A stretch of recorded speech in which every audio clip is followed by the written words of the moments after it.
शांति। आज बाबा की 4 तारीख के महावाक्य हैं। बाबा ने कहा, मीठे बच्चे, जब तुम फूल बनेंगे तब यह भारत कांटों के जंगल से संपूर्ण फूलों का बगीचा बनेगा। जब हम आत्मा फूल बन जाएंगे ना, बाबा कहते हैं, तब यह भारत कांटों के जंगल से संपूर्ण फूलों का बगीचा बन जाएगा। बाबा आया है तुम्हें क्या बनाने? फूल बनाने, है ना, खुशबूदार फूल बनाने आए हैं। तो इसलिए बाबा कहते हैं, देखना है हमारे में कोई कांटा, कोई अवगुण ना हो। प्रश्न है, मंदिर लायक बनने के लिए किन बातों पर विशेष ध्यान देना है? मंदिर लायक बनने के लिए किन बातों पर विशेष ध्यान देना है? किन बातों पे देना है? बाबा कहते हैं देखना है। उत्तर है, मंदिर लायक बनना है तो चलन पर विशेष ध्यान दो। चलन बहुत मीठी और रॉयल होनी चाहिए। चलन हमारी क्या है? बहुत मीठी और रॉयल होनी चाहिए। इतना मीठापन हो जो दूसरों को उसकी महसूसता आए, है ना। सामने से कहते हैं ना, कई बार किसी की फीलिंग अच्छी नहीं आती है, मतलब ऊपर से तो दिखाते हैं मीठापन लेकिन अंदर से नहीं है, तो बाबा कहते हैं वो भी महसूस हो जाता है। और अगर सच में हम, है ना, वास्तविक में हम मीठे हैं, अंदर बाहर एक जैसे हमारा नेचर है, व्यवहार है, तो बाबा कहते हैं वो भी पता चलता है। अनेकों को बाप का परिचय दो, अपना कल्याण करने के लिए अच्छी रीति पुरुषार्थ कर सर्विस में लगे रहो। गीत है, बदल जाए दुनिया ना बदलेंगे हम, है ना। इसका 2 अर्थ निकलता है ना, कि या तो हम जैसे हैं वैसे ही रहेंगे, और नहीं तो हम बाबा के बने हैं तो चाहे कुछ भी हो जाए लेकिन हम नहीं बदलेंगे। ओम शांति। रूहानी बच्चे जानते हैं बाप द्वारा समझा रहे हैं, बाप ब्रह्मा के द्वारा समझा रहे हैं, ब्रह्मा के रथ द्वारा ही समझाते रहते हैं। हम यह प्रतिज्ञा भी करते हैं, श्रीमत पर हम इस भारत की भूमि को पति से पावन बनाएंगे। भारत खास और दुनिया आम, सबको हम पति से पावन बनाने का रास्ता बताते हैं। इतने ख्यालात हर एक को अपनी बुद्धि में रखना है। बाप कहते हैं ड्रामा अनुसार, जब तुम फूल बन जाएंगे और जब समय आ जाएगा तो संपूर्ण बगीचा बन जाएगा। हर एक अभी क्या है, नंबरवार पुरुषार्थ अनुसार प्रैक्टिस कर रहे हैं, पुरुषार्थ कर रहे हैं, लेकिन जब बन जाएंगे तो बाप कहते हैं संपूर्ण बगीचा बनेगा। बागवान भी निराकार को कहा जाता है, माली भी निराकार को कहा जाता है, साकार को नहीं। श्री बाबा कौन है? माली। बागवान कौन है? निराकार है। तो बाप कहते हैं देखो, माली भी आत्मा है। आत्मा क्या है? माली है, ना कि शरीर। बागवान भी आत्मा है। बाप समझाएंगे तो जरूर शरीर द्वारा ही ना, क्योंकि वो तो निराकार है। जब तक शरीर का आधार नहीं लेंगे तो कैसे समझाएंगे? शरीर के साथ ही उनको माली बागवान कहा जाता है, जो इस विश्व को फूलों का बगीचा बनाते हैं। बगीचा था जहाँ यह देवताएं रहते थे, है ना। कोई भी बाबा कहते हैं अलाय नहीं था, सर्वगुणों से संपन्न थे, आत्मा में 7 गुण था, संपूर्ण पावन थे।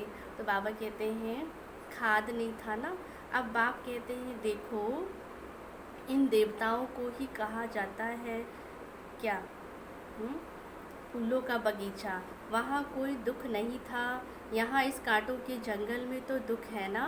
क्यों? क्योंकि रावण का राज्य है, कांटों का जंगल है, फट से कोई फूल नहीं बनते हैं। देवताओं के आगे जाकर गाते हैं कि हम क्या है, देवताओं के आगे जाकर गाते रहते हैं कि हम जन्म जन्मांतर के पापी है ना। कहते हैं मुझ निर्गुण हारे में कोई गुण नहीं, आपे ही तरस पड़ो। तो अजामिल जैसे बिल्कुल पापी है, ऐसी प्रार्थना करते हैं, अब आकर हमको पुण्य आत्मा बनाओ।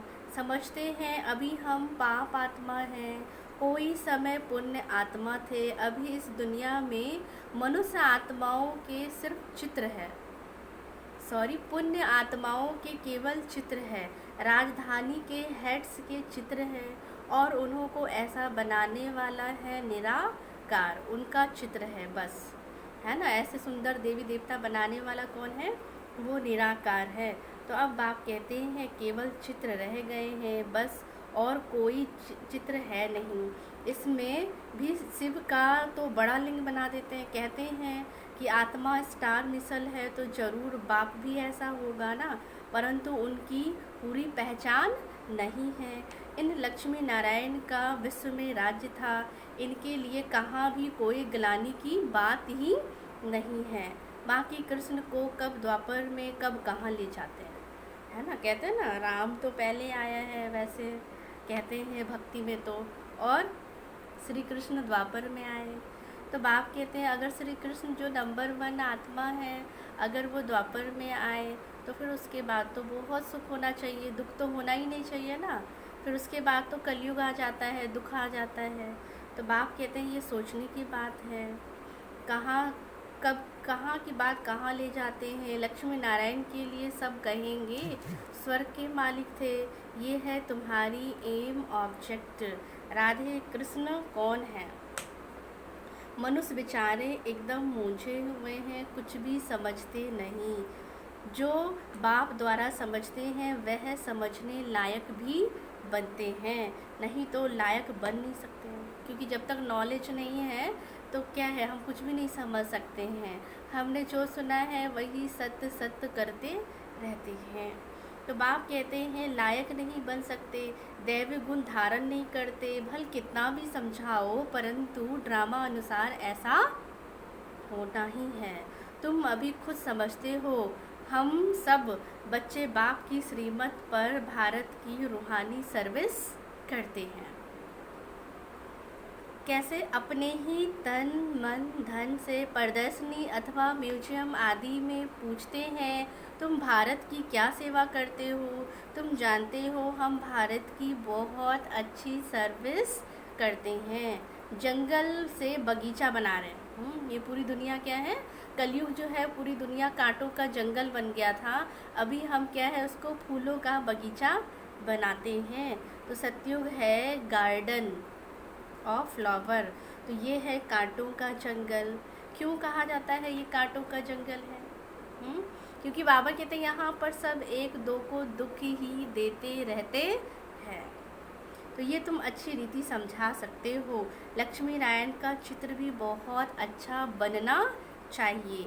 मंदिरों में बहुत खूबसूरत चित्र बनाते हैं, कहाँ गोरा कहाँ सांवरा बनाते हैं, उनका क्या राज है? कहीं तो बहुत सुंदर बनाते हैं, नाम ही क्या रखते हैं, श्याम और सुंदर। तो बाप कहते हैं कि जो आत्मा क्या है नंबर 1 है, उसको हम सांवरा दिखा देते हैं, है ना। तो कई देवी देवताओं को सांवरा दिखाते, इसका मतलब क्या है, हम ही सुंदर बनते हैं, फिर हम ही सांवरे बन जाते हैं। तो तुम बच्चों को अभी यह सारा ज्ञान है। बाप कहते हैं मैं आकर सबको मंदिर लायक बनाता हूँ, परंतु सब मंदिर लायक नहीं बनते हैं। बाबा कहते सब नहीं बन सकते हैं, प्रजा को तो मंदिर लायक नहीं कहेंगे। बाबा कहते वो फिर क्या है, पूरी गुण को अपने अंदर धारण नहीं करेंगे, है ना। दैव गुण आएगा ही नहीं, कांटे के कांटे ही रहेंगे, चाहे कितना भी सुनाएंगे तो जो प्रजा में आने वाली होगी। तो बाप कहते प्रजा तो मंदिर लायक नहीं बनेगी ना। जो देवता बनने वाले होंगे वही मंदिर लायक बनेंगे, जो ऊंच पद पाने वाले होंगे वही, जो मेहनत करने वाले होंगे वही बाप कहते हैं ऊंच पद पाएंगे, मंदिर लायक पूजनीय लायक बनेंगे। प्रजा उन्हों की होगी जो पुरुषार्थ कर बहुत सर्विस करते हैं। तो तुम बच्चों को रूहानी सोशल सर्विस भी करनी है, इस सेवा में अपना जीवन सफल करना है। चलन भी कैसे है, बहुत मीठी सुंदर होनी चाहिए। नेचर हमारा कैसा हो, जो औरों को भी मीठेपन से जाके समझा सके। खुद ही कांटा होगा तो किसको फूल कैसे बनाएंगे। खुद में ही बाबा कहते कांटा होगा, खुद में ही कोई न कोई कमियां होगी, तो बाबा कहते फूल कैसे बनाएंगे। फिर बाप कहते हैं उनका फिर क्या होगा। बाबा कहते अगर खुद में ही कमियां होंगी तो उनका फिर क्या होगा। बाप कहते हैं तीर पूरा नहीं लगेगा। बाप को याद नहीं करते होंगे तो तीर भी कैसा लगेगा। बाबा कहते हैं ना, कुछ दिन पहले ही बाबा ने कहा था कि समझाने के लिए क्या है, अगर हम जाते हैं सर्विस करते तो उसके पहले हमें याद की यात्रा में बैठना है। जब हम याद में रह करके कोई भी सर्विस करते हैं, समझाने जाते हैं, तो उसका प्रभाव बाबा कहते हैं बहुत पड़ता है। बाप को याद नहीं करते होंगे तो तीर भी कैसे लगेगा। अपने कल्याण के लिए अच्छी रीति पुरुषार्थ कर सर्विस में लगे रहो। बाप भी सर्विस पर है ना, तो तुम बच्चे भी दिन रात सर्विस पर हो, है ना।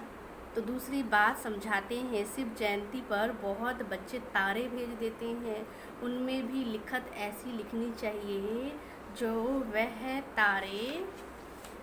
वह तारे किसको भी दिखाए तो समझ जाए आगे के लिए क्या करना है, उसका पुरुषार्थ किया जाता है। सेमिनार आदि भी करते हैं कि क्या क्या सर्विस करें, जो बहुतों को बाप का क्या मिल जावे, परिचय मिल जाए।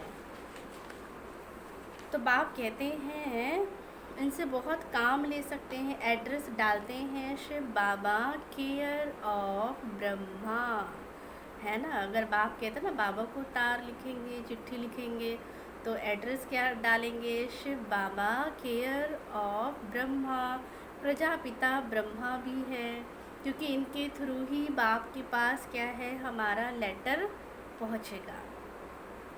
तो बाप कहते हैं प्रजापिता ब्रह्मा भी है, वह रूहानी पिता, वह है जिस्मानी, उनसे जिस्मानी रचना रची जाती है। बाप है मनुष्य सृष्टि का रचना। कैसे रचना रचते हैं यह दुनिया भर में कोई भी नहीं जानते। बाप ब्रह्मा के द्वारा अब नई रचना रच रहे हैं। ब्राह्मण है चोटी, पहले ब्राह्मण क्या है, जरूर बनना चाहिए, क्योंकि सबसे पहले कन्वर्ट होंगे, शूद्र से क्या बनेंगे हम, ब्राह्मण। तो विराट रूप की है यह चोटी। ब्राह्मण सो क्या बनेंगे, ब्राह्मण सो देवता, देवता सो क्षत्रिय, क्षत्रिय सो वैश्य, वैश्य सो शूद्र। तो पहले शूद्र तो नहीं हो सकते। बाप ब्रह्मा के द्वारा ब्राह्मण रचते हैं, शूद्र कैसे और किस द्वारा रचेंगे। बाप कहते हैं मैं आता हूँ, तुमको क्या करता हूँ, शूद्र से कन्वर्ट करके ब्राह्मण बनाता हूँ, रचना रचता हूँ। तो तुम बच्चे जानते हो कैसे नई रचना रचते हैं। यह एडॉप्शन है किसकी, यह एडॉप्शन किसकी है, बाप की है। कल्प कल्प बाप आकर हमें शूद्र से ब्राह्मण बनाते हैं। ब्राह्मणों की सर्विस बहुत ऊंची है। वह ब्राह्मण लोग खुद ही पवित्र नहीं रहते हैं तो दूसरे को पवित्र कैसे बनाएंगे। कोई भी ब्राह्मण सन्यासी को कभी राखी नहीं बांधेंगे। ब्राह्मण जो है वो सन्यासी को राखी नहीं बांधेंगे। वह कहेंगे हम तो हैं ही पवित्र, जो पवित्र है तो वो क्यों राखी बांधेंगे। तो बाबा भी सबसे पहले यहाँ पर हमें क्या करते हैं, पवित्रता का हथियाला बंधवाते हैं। कहते हैं सबसे फर्स्ट क्या है, पवित्र बनना है। तो पवित्र बनना है, वह कहेंगे हम तो हैं ही पवित्र, तुम अपना मुँह देखो। तो तुम बच्चे भी कोई से राखी नहीं बंधवा सकते। दुनिया में तो सब एक दो को बांधते हैं, बहन भाई को बांधती है। तो यह रिवाज निकला हुआ है राखी बांधने का। तो पहले तो देखो ब्राह्मण लोग आते थे, धागा बांध कर के जाते थे, मौली बांधते थे। अब देखो ये तो जैसे कि फैशन है, यह रिवाज निकला है। अभी तुम शूद्र से ब्राह्मण बनने के लिए पुरुषार्थ करते हो। समझाना पड़ता है, मेल फीमेल दोनों पवित्र ताकि क्या करते, प्रतिज्ञा करते हैं। दोनों बता सकते हैं हम कैसे बाप की श्रीमत से पवित्र बनते हैं। अंत तक इस काम विकार पर क्या करते हैं, जीत पा रहे हैं। पवित्र दुनिया सत्युग को कहा जाता है। सो अब स्थापन हो रही है, तुम सब पवित्र हो। विकार में गिरने वाले को राखी बांध सकते हो, प्रतिज्ञा कर और फिर पतित बने तो कहेंगे तुम राखी बंधवाने आए थे, फिर क्या हुआ। तो इसलिए बाप कहते हैं, कहेंगे हमने तो माया से हार खा ली। इसलिए बाप कहते हैं, बच्चे यह है युद्ध का मैदान, तो मेहनत तो करना है। बाप कहते हैं कौन सा मेहनत करना है, राजा रानी बनने का। कहते भी हैं हम तो लक्ष्मी नारायण बनेंगे, वह फिर राम सीता भी बनेंगे। तो लक्ष्मी नारायण के बाद उनके तख्त पर जीत उनके बच्चे की होती है। बाबा कहते हैं ना, फिर उनकी गद्दी और दूसरी कन्वर्ट हो जाएगी, फिर उनके जो बच्चे आएंगे वो फिर बैठेंगे। तो यह लक्ष्मी नारायण फिर दूसरे जन्म में नीचे चले जाएंगे। भिन्न भिन्न नाम रूप से बच्चे को गद्दी मिलती है, तो ऊपर नंबर गिना जाएगा। फिर उनका बाबा कहते हैं ऊपर नंबर गिना जाएगा और उनके जो है वो खुद नीचे आ जाएंगे। पुनर्जन्म तो लेते हैं। बच्चा तख्त पर बैठेगा तो वह सेकंड ग्रेड हो जाएगा, ऊपर वाला नीचे, नीचे वाला ऊपर हो जाएगा। तो अब बच्चों को ऐसा ऊंच बनना है, सर्विस में लग जाना चाहिए। पवित्र होना भी बहुत ज़रूरी है। बाप कहते हैं मैं पवित्र दुनिया बनाता हूँ, अच्छा पुरुषार्थ थोड़े करते हैं। अच्छा पुरुषार्थ बाबा कहते हैं बहुत थोड़े करते हैं, कोटों में कोई। तुम पवित्र बन जाते हो तो विनाश क्या हो जाएगा, शुरू हो जाएगा। सत्यों की स्थापना हो रही है ना। बाबा कहते हैं ना, विनाश रुका ही हुआ है किसके लिए, ताकि बच्चे तैयार हो जाए। जब बच्चे तैयार होंगे तो क्या है, पवित्र बन जाएंगे, तो बाप कहते हैं विनाश की घंटी बजेगी, सत्यों की स्थापना हो जाती है। ड्रामा को तुम समझ सकते हो। सत्युग में था देवताओं का राज, अभी है ही नहीं। बाप कहते हैं बच्चे फिर से होना है। तुम हो रूहानी मिलिट्री। कौन हो, रूहानी मिलिट्री। तुम क्या करते हो, वो मिलिट्री वाले तो देश की रक्षा करते हैं। बाप कहते तुम मिलिट्री क्या करते हो, तुम मिलिट्री 5 विकारों पर जीत पाने से जगत जीत बनने वाले हो। तो बाप कहते हैं जन्म जन्मांतर के पाप काटने के लिए बाबा तो ढेर के ढेर युक्तियाँ बताते हैं। बाप एक ही बार आकर हमको युक्ति बताते हैं। जब तक राजधानी स्थापन ना हो जाए तब तक क्या होगा, विनाश। जब तक राजधानी स्थापन ना हो जाए तब तक विनाश नहीं होगा। तुम सब कौन हो, तब तक बाबा कहते विनाश नहीं होगा। तुम सब कौन हो, बाप कहते हैं गुप्त वॉरियर्स। तुम सब गुप्त वॉरियर्स हो। सत्युग होना ही है। कैसे, कब, कलयुग के बाद। फिर सत्युग में कभी लड़ाई आदि नहीं होती है। तुम बच्चे जानते हो, सब आत्माएं जो भी पाठ बजाती हैं वह सब नूंधा हुआ है। हर एक आत्मा का पाठ क्या है, नूंधा हुआ है। जो भी बजा रही है कुछ भी नया नहीं होता है। जैसे कठपुतलियाँ होती हैं ना, ऐसे नाचती रहती हैं, ये भी ड्रामा है। तो हर एक का इस ड्रामा में पार्ट है। पार्ट बजाते बजाते तुम तमो प्रधान बने हो। अब फिर ऊपर बाप कहते हैं जाते हैं कहाँ, अपने घर परम धाम। सतो प्रधान बनते हो। नॉलेज तो कितना है, कितने की है नॉलेज, तो कितने की है, कितना है। बाप कहते सेकंड की नॉलेज है। तो सतो प्रधान बनते हैं, फिर गिरते गिरते तमो प्रधान बनते हैं, फिर बाप ऊपर ले जाते हैं। तो बाप कहते हैं वास्तव में वह मछलियाँ तार में लटकती हैं। इस तार में मनुष्यों को डालना चाहिए, है ना। ऐसे उतरती कला फिर चढ़ती कला होती है ना। बाबा कहते हैं हम ही क्या है, डाउनफॉल होते हैं, फिर हम ही अभी क्या है, राइज होते हैं। तुम भी ऐसे चढ़ते हो फिर उतरते हो। बाबा कहते हैं अभी तो हमारी बुद्धि की तार कहाँ लगी है, ऊपर लगी है। तो तुम ही चढ़ते हो फिर तुम भी गिरते हो। तो उतरते उतरते नीचे आ जाते, 5000 वर्ष लगते हैं ऊपर जाकर फिर उतरने में।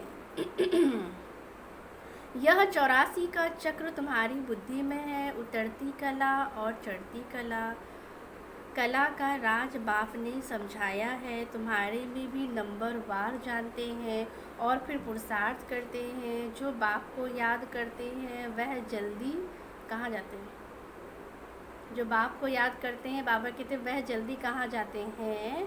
ऊपर जाते हैं। जल्दी कर्मातीत अवस्था हो गई तो बाबा कहते हैं वो कहाँ आएंगे? जल्दी ऊपर आते हैं। तो यह प्रवृत्ति मार्ग है। जैसे जोड़ी को दौड़ाते हैं तो जोड़ी का एक एक पाँव बांधते हैं फिर दौड़ते हैं, है ना? दोनों का एक एक पाँव बांधते हैं फिर दौड़ते हैं। तो तुम्हारी भी बाबा कहते हैं ये क्या है? दौड़ी। कौन सी दौड़ी है? आपकी कौन सी दौड़ी है? बाप कहते हैं याद की दौड़ी है। कोई की प्रैक्टिस नहीं होती है तो गिर पड़ते हैं। कोई अपने मंजिल तक नहीं पहुंचते हैं, बीच में ही बाबा कहते हैं क्या है? गिर पड़ते हैं। इसमें भी ऐसा होता है, एक आगे बढ़ता है तो दूसरा रोक लेता है। कहाँ दोनों गिर पड़ते हैं, बाबा वंडर खाते हैं। बाप कहते हैं देखो विकारों में गिर पड़ते हैं, ऐसे थोड़े ही उसने गिराया। गिरना ना गिरना वो क्या है? अपने हाथ में है। कोई धक्का थोड़ी ही देते हैं, हम गिरे क्यों? बाबा कहते कोई जानबूझ के तो धक्का नहीं देते, खुद ही जाके गिरते हैं। तो बाबा कहते हैं हम गिरे ही क्यों? कुछ भी हो जाए हम कभी गिरेंगे नहीं। बाप कहते हैं गिरे तो खाना खराब, जोर से चमाट लगती है, फिर पछताते भी हैं, हड्डी हड्डी टूट जाती है, बहुत चोट लगती है। बाबा भिन्न भिन्न प्रकार से समझाते रहते हैं।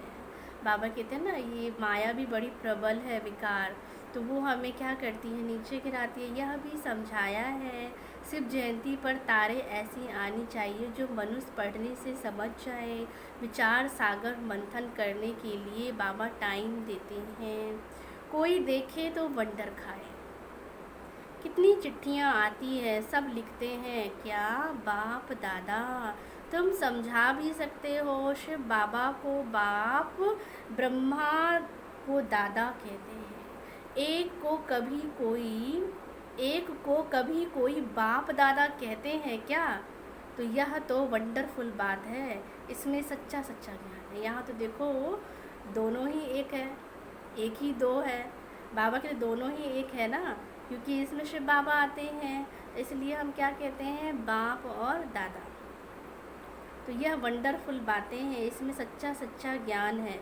परंतु याद में रहे तब तो बाप कहते हैं। फिर से बाबा कह रहे हैं, पहले भी बाबा ने कहा याद में रहे तब तो बाप कहते हैं तीर लगेगा, है ना? किसी को बाबा कहते हैं ना झट तीर लग जाता है।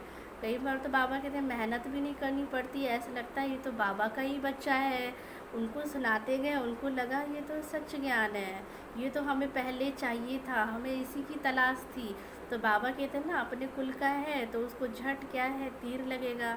याद में रह कर करेंगे तो बाप कहते हैं जल्दी एक बार में ही समझेंगे। घड़ी घड़ी देहाभिमान में कई आ जाते हैं। बाप कहते हैं आत्म अभिमानी बनो। आत्मा ही शरीर धारण कर पाठ बजाती है। कोई मरता है तो कोई ख्याल नहीं। आत्मा में जो पाठ की नींद है उसको हम साक्षी हो देखते हैं। उनको एक शरीर छोड़ दूसरा ले पाठ बजाना है। इसमें हम कर ही क्या सकते हैं? जो जिसका पाठ है बाबा कहते हैं वो तो बजाएंगे। ये ज्ञान भी तुम्हारी बुद्धि में है, वह भी नंबर 1 है। ज्ञान तो बाबा एक जैसा रोज़ डेली सुनाते हैं, लेकिन बाबा कहते धारण करने में क्या है? नंबर 1 है। कईयों की बुद्धि में तो ठहरता ही नहीं है। बाप कहते हैं इसमें हम कर ही क्या सकते हैं? बाप कहते हैं बुद्धि में ठहरता नहीं, इसलिए किसको समझा भी नहीं सकते। आत्मा बिल्कुल ही क्या है? अगर बाबा कहते ज्ञान सुनते तो है, लेकिन हम उसका विचार सागर मंथन नहीं करेंगे, गहराई में नहीं जाएंगे, महसूस नहीं करेंगे, उस पर मनन चिंतन नहीं करेंगे, तो बाप कहते हैं आप किसी को भी ज्ञान सुना ही नहीं सकते हैं। और बाप कहते हैं वह आत्मा बिल्कुल ही गर्म तवा माना तमो प्रधान पतित है, उन पर ज्ञान अमृत डाला जाता है तो जैसे कि ठहरता ही नहीं है। गर्म तवे पर हम पानी की छींटे डालते हैं तो जैसे कि क्या है, वो ठहरता है? बाप कहते नहीं। तो जिसने बहुत भक्ति की है उनको ही तीर लगेगा। जैसे बाबा कहते हैं ना, उनको तो एक बार में ही समझाने से बुद्धि में बैठ जाएगा, उनको ही ऐसा तीर झट लगेगा, झट धारणा होगी। हिसाब ही वंडरफुल है। पहले नंबर में है पावन, वही फिर जिसने बहुत भक्ति की होगी, बाप कहते हैं उनको तीर लगेगा। पहले नंबर में पावन, वही फिर पतित बनते हैं। यह भी कितनी समझने की क्या है बातें हैं। कोई की तकदीर में नहीं है तो पढ़ाई ही छोड़ देते हैं। बाबा कहते कितनी मेहनत करो, लेकिन तकदीर में नहीं है तो छोड़ देते। अगर छोटेपन से ही नॉलेज में लग जाए तो धारणा होती जाएगी, समझेंगे इसने बहुत भक्ति की हुई है। बहुत होशियार हो जाए, क्योंकि ऑर्गन्स बड़े होने से फिर समझ भी जास्ती आती है। जिस्मानी रूहानी दोनों तरफ अटेंशन देने से फिर वह असर बाप कहते हैं क्या है, निकल जाता है। तो बाप कहते हैं ये है ही ईश्वरीय पढ़ाई। किसकी पढ़ाई है? ईश्वर की। फ़र्क है ना उस पढ़ाई में, और बाप कहते हैं इस पढ़ाई में फ़र्क है ना। तो परंतु जब वह लगन भी लगे ना, बाप कहते समझ, तो बाबा कहते ना ज्ञान तो क्या है, सेकंड का है, सेकंड में समझ में आ जाता है। बाकी बाबा कहते हैं लगन हो, लगन होगी तो बाबा कहते हैं नशा चढ़ता है और वो हो भी जाता है। अच्छा, मीठे मीठे सिकीले बच्चों प्रति माता पिता बाप दादा का याद प्यार और गुड मॉर्निंग। रूहानी बाप की रूहानी बच्चों को नमस्ते। हम रूहानी बच्चों की रूहानी बाप को नमस्ते and good morning. Om Shanti. आज धारणा के लिए मुख्य सार है। बाबा ने कहा रूहानी मिलिट्री बन। कौन है हम? रूहानी मिलिट्री बन। 5 विकारों पर जीत पानी है, पवित्र जरूर बनना है, श्रीमत पर भारत को पावन बनाने की सेवा क्या है, करनी है। इस बेहद सेकंड पॉइंट, इस बेहद नाटक में हर आत्मा का, इस बेहद नाटक में हर पार्ट आत्म अभिमानी होकर बजाना है। कैसे बजाना है? हर पार्ट बाप कहते हैं आत्म अभिमानी होकर बजाना है, कभी भी देह अभिमान में नहीं आना है। साक्षी होकर हर एक एक्टर का पार्ट देखना है। वरदान है आज का, स्वमान द्वारा अभिमान को समाप्त करने वाले। क्योंकि जैसे जैसे अपने को हम ऊंचे स्वमान देंगे ना, तो बाबा कहते स्वमान द्वारा अभिमान को समाप्त करने वाले सदा निर्माण भव। आगे बाबा ने कहा जो बच्चे स्वमान में रहते हैं उन्हें कभी भी अभिमान नहीं आ सकता। वे सदा निर्माण होते हैं। जितना बड़ा स्वमान उतना ही हान जी में निर्माण है ना, हमेशा वो निर्माणचित होगा, झुकेगा। बाबा कहते हैं ना, जो चीज़ फल जो कहते हैं ना, जो भरा हुआ होता है वो कैसे होता है, झुका हुआ होता है। पेड़ कैसे होते हैं, उसमें फल लगे होते तो झुका हुआ होता है। वैसे ही बाप कहते हैं जितना बड़ा हम स्वमान देंगे उतना ही निर्माण होंगे। छोटे बड़े, ज्ञानी अज्ञानी, माया जीत या माया वश गुणवान छोटे बड़े ज्ञानी अज्ञानी, मायाजीत या मायावश, गुणवान हो या कोई एक दो अवगुणवान भी हो। बाबा कह रहे चाहे कोई एक दो अवगुणवान भी हो, अर्थात गुणवान बनने का पुरुषार्थी हो, लेकिन स्वमान वाले, सभी को मान देने वाले क्या होते हैं? दाता, है ना। सभी को मान देने वाले क्या होंगे? वो दाता होंगे। अर्थात स्वयं संपन्न होने के कारण सदा रहम दिल होते हैं, है ना। रहम दिल की उनके अंदर क्या रहेगी? भावना होगी, चाहे छोटा हो चाहे बड़ा हो चाहे कैसा भी हो, लेकिन रहम दिल की भावना होगी। स्लोगन है, स्नेह ही सहज याद का साधन है। क्योंकि स्नेह में तो याद करना कोई मुश्किल नहीं लगता है, स्नेह में तो बाबा कहते हैं हम याद कर लेते हैं।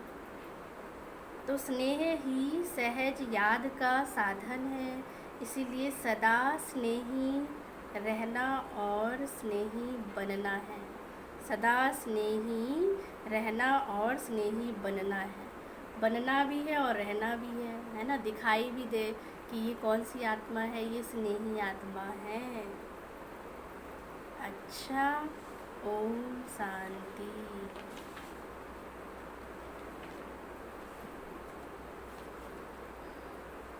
और हम कैसे रहेंगे? निर्माणचित होकर रहेंगे। आपका समान है, मैं निर्माणचित आत्मा हूँ।